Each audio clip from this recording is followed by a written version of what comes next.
na gamit nila is yung public perception. Pero kung makikita rin din naman natin, matatalino yung ating taong bayan na all of this is just alam natin na politically driven.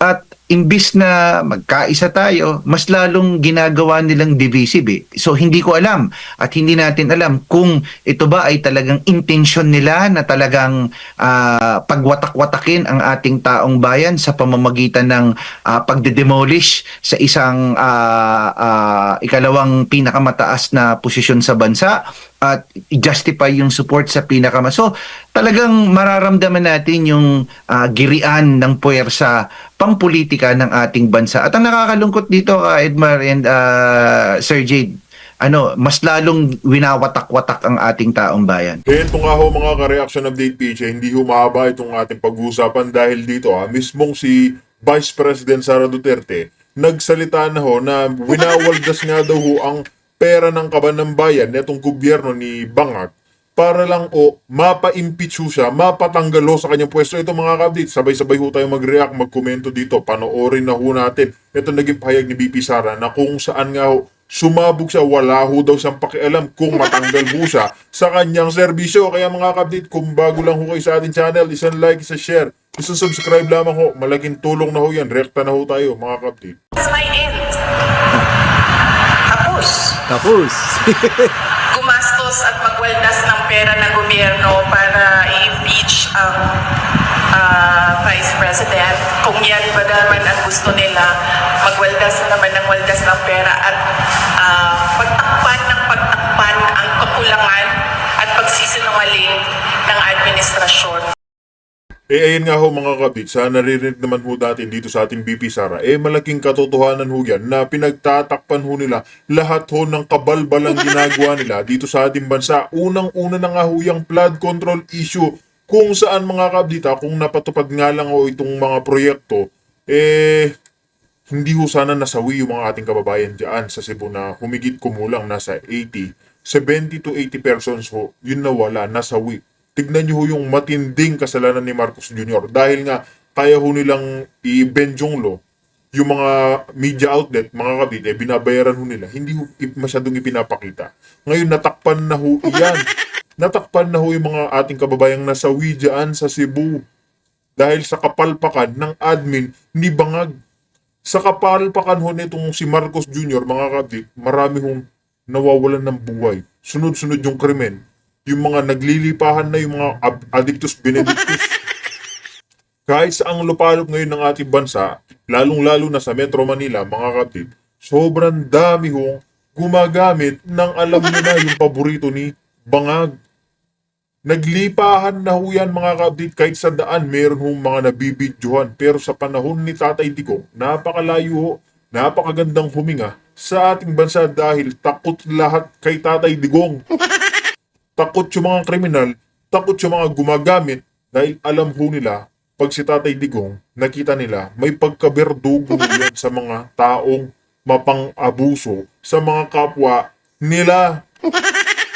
Diba? Pag si Duterte ho kasi namumuno, mga kabdi, takot ho lahat. Hindi ho takot dahil sa ugali niya, natatakot ho mga kabdi dahil alam nyo na, yung mga papatahimikin ho niyang gumagamit. Pero yung mga normal na ordinaryong Pilipinong kamukha ho natin na hindi gumagamit, hindi ho tayo matatao dyan. Pinupuri ho yan. Pero dahil nga ngayon, naglipahan na kung ano-ano ng pagpapatakip dito sa Marcos Jr. na to, gagawin ho lahat nila para ma-impeach si BP Sara. Gagawin ho lahat ng kanilang connection para matanggal sa pwesto ang Vice Presidente. Diba? Yan ho yung mga ayaw nila. Ayaw ho nila nakaluklok sa pwesto yung mga Duterte dahil yung mga Duterte nga may pagkaberdugo kontra sa mga magnanakaw, mga gumagamit, mga kriminal. Pero pagdating sa mga ordinaryong Pilipino, yan yung kanilang sineservisyuhan. Minamahal, nire-respeto, lalong-lalo na yung mga kapatid nating OFWs. Pero kay Marcos Jr., tingnan nyo, ginagamit pa nilang OFWs. Pag makita daw nila, sabi, litratuhan daw ho, kunan ng litrato, i-post sa social media kung nasaan si Galdigo. Ganyan ho yung trato ng magkabilang panig. Kaya wag ho nating ipagkukumpara si Bangag kay Tatay Digong. Dahil napakalayo ho mga kapatid, parang binibilang niyo ho yung, alam niyo na, yung between. Tsaka binibilang niyo ho yung daliri niyo. Isipin niyo yung Bukana Bridge, kinay-credit grab niya pa. Ganyan ho kawalang hiya pag gumagamit ho talaga ng Coca-Cola. Ngayon, si BP Sara ho yung pinag-initan nila. Ngayon, hindi na ho nagbigay ng confidential funds si BP Sara, hindi na ho nangingi. Dahil nga, sinisiraan ho siya dyan sa confidential funds niya, yung 125 million. Pero yung bangag na ito, merong 4.5 billion na confi funds, wala hong masabi yung mga, alam niyo na, yung mga pinglawan, yung mga lugaw-lugaw sa tabi-tabi ho dyan. Nagmamasid daw ho yung mga, alam niyo, yung mga siraulo. Nagmamasid daw ho sila dahil nga si Marcos yung nagnanakaw. Pero pagdating kay BP Sara, kahit na-clear yung pangalan niya dyan sa COA, wala ho sila, banat ho sila ng banat, pati pari nakikisaw-saw. Yun pala mga ka-update. Pinopondohan ni Charis ng House of the Representatives at ni Pork Barrel King, Martin Romualdez. Ayan. Kaya pati pari nakikialam na impeach daw si BP Sara. Kailangan daw managot ni BP Sara. Yun pala mga ka-update. Kasyosyo din nila yung Katoliko. Hindi ho natin nilalahat yung kadalasan lang ho dyan mga kapatid. Meron na ho silang video. Na-expose na ho sila. Ngayon, isa pa ito si Saldico, mga update. In-expose na nga yung kabahuan niya itong admin ni Bangag. Nagre-relax muna ho siya. Kaya kung makikita niyo si Saldico, mga ka-update, mga OFWs natin dyan, tahimik ho tayo. Yun lang ho ang ating kagustuhan. Di ba? Yun lang ho. Kasi gustong-gusto talaga nilang pabagsakin si Bibi Sara. Kahit na ano hong gawin nila mga ka-update, hindi nila mapapabagsak yung anak ng Diyos. Ito kasing si Marcos Jr., anak ng ano, anak ho nang alam na ho natin kung sino nandun sa ilalim. Nagkakape habang naliligo ng laba-laba. Mga update, di ba? Para lang hindi mapansin ng mga tao na maraming mga pangako ang napako ay babanatan at babanatan nila ako. And then they can try. And then let's see. Let's diba? see. If I get impeached, then that is my end. Tapos, Gumastos at magwaldas ng pera ng gobyerno para i-impeach ang Vice President. Kung yan ba naman ang gusto nila, magwaldas naman ng waldas ng pera at pagtakpan ang kakulangan at pagsisinungaling ng administrasyon. Para lang hindi mapansin ng mga tao na maraming mga pangako ang napako ay babanatan at babanatan nila ako. And then they can try. And then let's see. Diba? If I get impeached, then yan, gagastos pera ng taong bayan para i-impeach si BP Sara. Ayan mga katita, yung gagastos ng 50 to 150 million na di umano, ibinabayad dyan sa mga congressman para ma-impeach si BP Sara, ngayon na ho yung paghuhukom. Ngayon, nakakaramdam na ho itong mga congressman na ito na mukhang malapit-lapit na ho yung ano ni BP Sara, pag-alagwa. Yung paangat na ho si BP Sara, kahit na panay ho ang paninira sa kanya, mga kapatid, kahit panay ho siyang siraan, hindi ho bumabaho ang kanyang pangalan. Kahit na hindi mangampanya si BP Sara para tumakbo sa 2028 bilang presidente, wala na hong lalaban, wala na hong tatalo sa kanya. Kaya itong paninira ni Bangag kay BP Sara, wala ho yan. Puro propaganda para pagtakpan ho lahat ng katarantaduhang ginagawa ho nila. Di ba? Para pagtakpan yung mga pagnanakaw nilang bilyon-bilyon, trilyon-trilyon dyan sa gobyerno. Dalawang kongresista na credible congressman nagpatotoo niyan. Una si Congressman Toby Chanco, binulgar niya yan na talagang pinilit nila na iparelease. Pinilit ni Martin Romualdez na iparelease ang mga pondo. Kasi nakakomit na daw yung nakaperma. Pumayag naman ang Malacanang. Release ang mga pondo na sana for later release. May mga strict guidelines bago ma-release. Kaya lang, mas importante sa kanilang impeachment, kaya ni-release yung pondo. So, happy ang mga pumirma. Bago lang pinatotohanan ni Congressman Edgar Erese may deputy minority floor leader. Sabi niya, yung mga aliado ng Pangulo, gusto nilang siraan si VP Sara. Kaya, nagkaluko-luko ang ating pundo. Hanggang namihasa na sila. Kaya grabing budget insertion na nangyari sa administrasyong ito. 1.2 trillion pesos ang total budget insertion for 3 years. At ang main objective, i-destroy nila si VP Sara. So, yung unang attempt nila, itong February 5, failure dahil dineclare na unconstitutional ng Supreme Court. Kaya lang saya, yung pera natin, wala na. Kung saan-saan na napunta. Yung bali-balita lang doon, 150 million per congressman sa mga pumirma. I don't know how true yung amount. Hinintay sana natin si Mr. Saldico na isiwalat niya kung magkano ang talagang naibigay sa mga kongresistang pumirma. I'm sure alam niya yun. Kaya lang sayang, hindi pa niya, baka nagpahinga lang. Then later on, bigla na naman siyang magpapasabog. So ngayon, ayan, another demolition 2.0, sabi ni Attorney Rowena Guanzon. Maraming anggulo ang paninira kay VP Sara. Sinisiraan siya sa relationship. Mayroon daw 4 na mangingibig or lovers ni VP Sara. Isa ang kanyang husband na tinaguriang Polvoron Lord. Inakusahan ang husband niya. Tapos mayroong matandang Polvoron Lord din, Sami Uy, na karelasyon daw ni VP Sara. Mayroong batang-batang basketball player. Meron ding chief of staff niya, si Atty. Zulueca Lopez. Karelasyon daw niya yun. Ayan, paninira sa karakter. And then paninira ni Ramil Madriaga. Pagman kunuhay siya ni VP Sara, nag-deliver ng bilyones. Kailangan kanyang testimony, wala, napakahina. Tapos ito, impeachment. So, yung mga kasong plunder na isinampa kay VP Sara sa ombudsman, pag ma-actionan niya ng ombudsman, isasubmit na sa impeachment court, magiging ebidensya na yan. So, uusad na ang impeachment. Kaya lang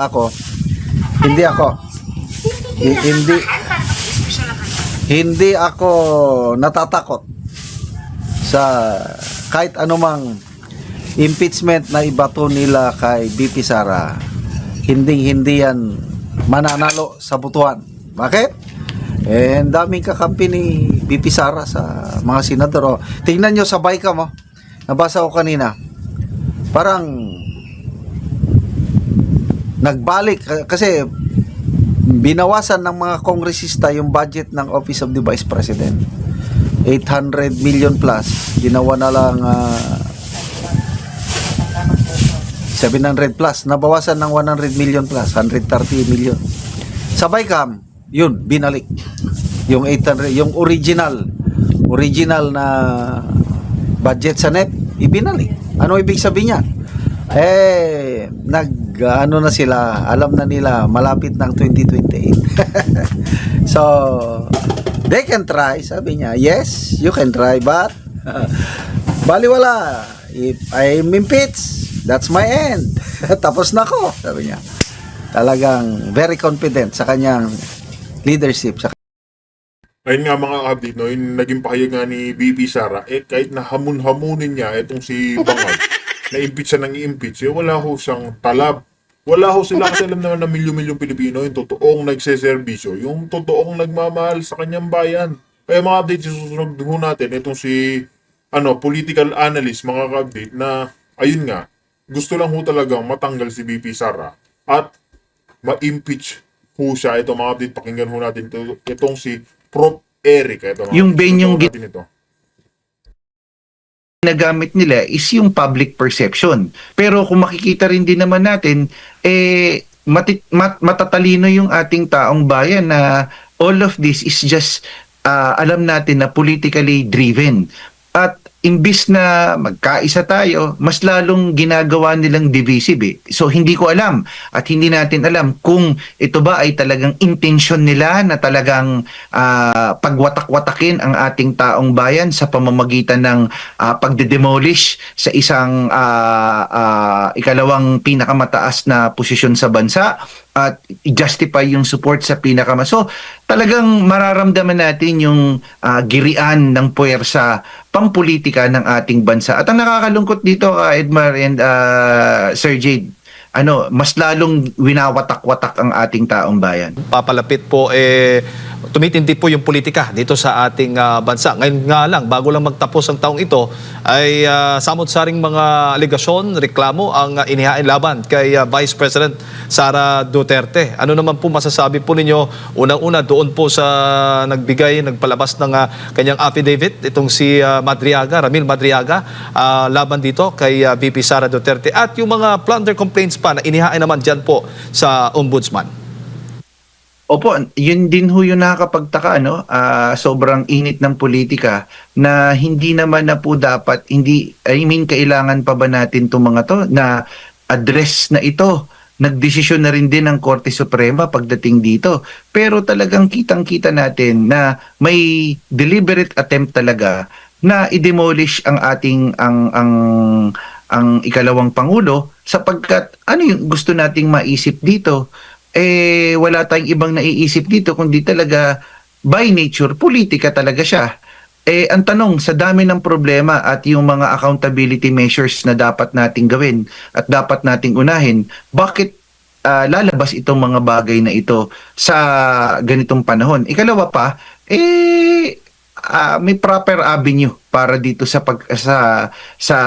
ganitong klasing bagay. Handa tingin ko naman ang ating ikalawang pangulo at may tamang venue ito. Pero ang venyong ito na nakakalungkot isipin yung venyong ginagamit nila is yung public perception. Pero kung makikita rin din naman natin matatalino yung ating taong bayan na all of this is just alam natin na politically driven. At imbis na magkaisa tayo, mas lalong ginagawa nilang divisive eh. So hindi ko alam at hindi natin alam kung ito ba ay talagang intensyon nila na talagang pagwatak-watakin ang ating taong bayan sa pamamagitan ng pagde-demolish sa isang ikalawang pinakamataas na posisyon sa bansa at i-justify yung support sa So talagang mararamdaman natin yung girian ng puwersa pampolitika ng ating bansa. At ang nakakalungkot dito, Edmar and Sir Jade, mas lalong winawatak-watak ang ating taong bayan. Oo, at madalas Prof, napapansin din po ninyo, nagagamit ang mga Duterte kapag may mga issues ng katiwalian lumalabas at biglang lihis sa issue laban naman po sa mga Duterte. Yun po, yun din yung nakakalungkot. Ginagawa pong punching bag ang mga Duterte at kapag kahit na po malayo na, pinipilit nilang isangkot o pinipilit na gawin ng anggulo. Bakit, yung tanong natin dito, bakit hindi na lang kung meron mang pagkakamali o meron mang hindi naging okay na pagtugon, magkaroon na lang ng full accountability dito at bagkus wag na lang tayong magsisihan at gawin na lang natin kung ano yung tama at nararapat para sa taong bayan. Opo, ang nakikita ngayon, Prof, para bang ang mga Duterte, yung ang problema ng Pilipinas ngayon? Tama po. So kung may konting malaking issue ang sisi sa mga Duterte, kasi ganito, kasi ganyan, and lalong nawawala ng accountability at kulang sa accountability talaga pagdating dito sa ganitong klaseng sitwasyon. Opo. Itong mga korupsyong nangyayari at itong pagsisi sa mga Duterte at marami pang ibang mga issues ay sa tingin mo ay bahagi na ng paparating na eleksyon sa 2028, Prof. Itong mga nakikita po ninyo, mga paghahanda na ginagawa nila para hindi talaga makapwesto ang mga Duterte at yung mga gustong makapwesto ay ready na. Asahan po natin yan, Sir Jade, na lalo na po pagdating po sa susunod na taon, habang papalapit ang 2028, mas lalo pang iinit ang politika ng ating bansa. Hanggang matapos itong taon na to at papasok na bagong taon, talagang mas iinit pa at talagang maghahanap pa at maghanda tayo sa marami pang pwedeng mangyari sa sitwasyon ng politika. At ang naalungkot, Sir Jade, sa dami ng nangyayaring problema sa politika, ang kawawa yung ating taong bayan. Opo. The Filipino people deserve better. The Filipino people deserve more, sa lalo na sa hirap ng mga nararamdamang kahirapan ng ating taong bayan ngayon. Huli na lang, Prof, sa ngayon ba may mga nakikita na kayong contender o pantapat kay Vice President Sara Duterte kung sakaling magtatakbo siya sa pagkapangulo sa 2028? Ako sa tingin ko meron naman diyan tingin ko, pero paano mo sa pagkakataong ito, napakataas pa rin din ng approval rating. Lumabas nga very recent survey nung isang survey firm. Napakataas pa rin din na from 47, bagamat bumaba ng 42%, napakataas pa rin din ng 42% na yan na nakuha ng ating ikalawang Pangulo. Ikalawa, pwedeng nating sabihin na yung iba hindi pa nagdedeklara dahil masyado pang maaga at talagang ang very vocal at alam natin na talagang may postura sa 2028 ay ang VP Inday Sara. So malalaban natin kasi tingin ko yung iba nakikiramdam pa, tinitignan pa yung sitwasyon bago talagang yun nga magdeklara, kasi nabago yung landscape ng politika, sir. Nakita natin yung bloke ng boto at suporta ng isang mga lugar na nakapirme at steady ang suporta doon sa kanilang mga kandidato. And case in point, nakita yan doon sa suportang meron ang bailiwick o baluarte ng mga Dutertes, which is the Mindanao and some parts of basically Visayas. Opo. Prof, siguro yung huling mensahe po ninyo ngayong holiday season para sa ating mga kababayan nanonood at nakikinig po sa mga oras na ito. Opo, sana po wag po tayong makalimot. Bagamat ito po yung panahon na po ito, Kapaskuhan, wag po sana tayong makalimot. Ikalawa pa po, isama po natin sa bawat panalangin po natin. Hindi lang po yung ating sarili, ang ating pamilya, pero panawagan din po natin na isama natin sa ating panalangin ang ating pong bansa, ang ating pong mga leader, na gawin po kung ano yung tama, gawin po kung ano po yung mabuti. Ayun na nga mga kapatid, no? Kahit na sinabi nga ni political analyst na may tatapat kay VP Sara, pero wala hong mananalo laban ho sa kanya. Sino pa ho? Si Risa Ontiveros? Tingin niyo ho ba mananalo yan? Si Lenny Lugaw? Tingin niyo ho ba tatama pa kay VP Sara? Wala na ho. Tapos nga ito si Lenny Lugaw, di ba sinabi niya dyan sa Naga, umiigting, dumadami na naman daw ho. Yung droga, kumakalat daw ho sa Naga. Tapos gusto niyo maging presidente yan? Mga kakampuit, gusto na lang maging presidente si Lenny Lugaw. Mismong Naga nga lang, hindi niya humalinis-linis yung droga. Paano pa yung buong Pilipinas? Di ba mga ka-update? Kaya mga update, kung meron kayo naging opinion, reaction sa ating naging video, tinalakay, komento ho kayo sa ating comment section para ho ating pag-usapan. Kaya mga ka-update, dito na ho natin tatapusin ang ating reaction video.